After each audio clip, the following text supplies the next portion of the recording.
Flatout, a racing game that has more balls than you'd think. Flatout is a racing game designed around fairly unique principles. The game makes a big emphasis on the destruction of your environment, your enemies, and even in some cases your driver. Flatout is in no way a boring game and has plenty of content to testify. It features a steady selection of tracks, multiplayer and bonus games that are silly but pretty fun. It came out in 2004 and it's a fairly old game, but it'll still provide an interesting and worthwhile experience. You're probably asking yourself, why should I buy this game? Well, allow me to inform you. This game has a lot of unique aspects which make it fun and replayable. You won't just want to play it all the way through once. Flatout focuses very heavily on destruction. This makes up one of the great things about it. This game will make you angry, and it will shift your mentality towards it. After you've played this game for a while, you'll want to destroy all the other racers and flip their cars rather than squeeze past them. And in most cases, destroying other drivers is more satisfying than actually winning the race. You will find yourself approaching it calmly, retrying a few times for first place until, by a good solid amount of hours, you're screaming at the screen and settling for anything that unlocks the next level. You might start off thinking that this game will be pretty easy, but it's not. With limited difficulty selection and sometimes fairly awkward tracks which require a lot of slowing down and hitting tight corners, you'll crash a lot until by process of trial and error, you're used to the map. The track does become a lot more enjoyable when you've got the hang of it, but having to do it repeatedly for every race does become tiring, and it can also become incredibly frustrating. Then again, saying that this game focuses on destruction may be an understatement, because you'll come across it without even realising sometimes. You can destroy the tracks, so can the other drivers.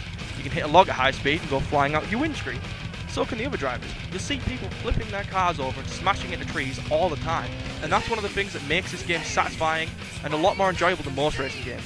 Until you hit the next big tree in 10 seconds of course.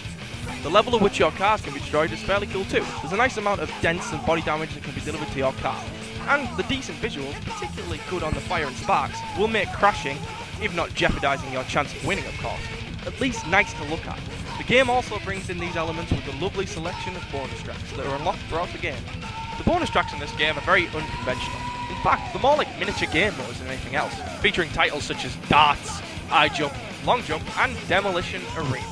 High Jump's where you have to eject your character off a steep ramp so that he flies a certain amount of meters in the air. Long Jump is primarily the same thing, but you have to eject your character horizontally.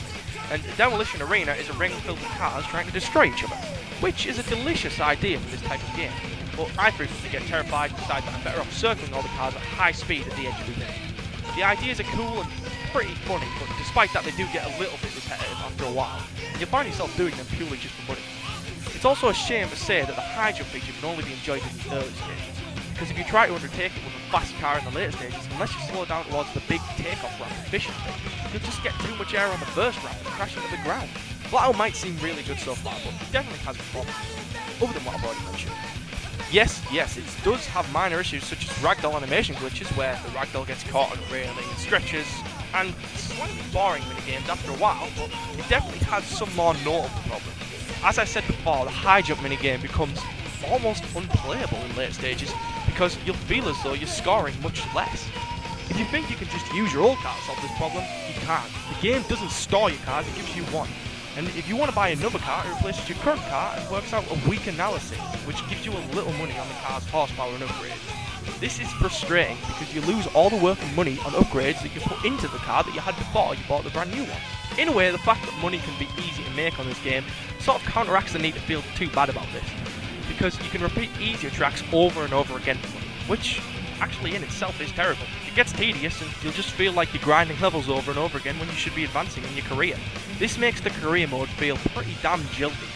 There's no fluidity and the lack of any narrative whatsoever just makes the game feel hollow at times.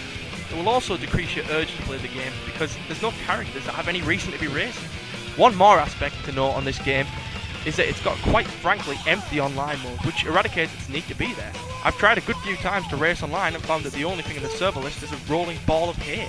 This game does have its flaws, but the underlying fact is that at its core, it's a good game with some really cool ideas that just need a little bit of pop.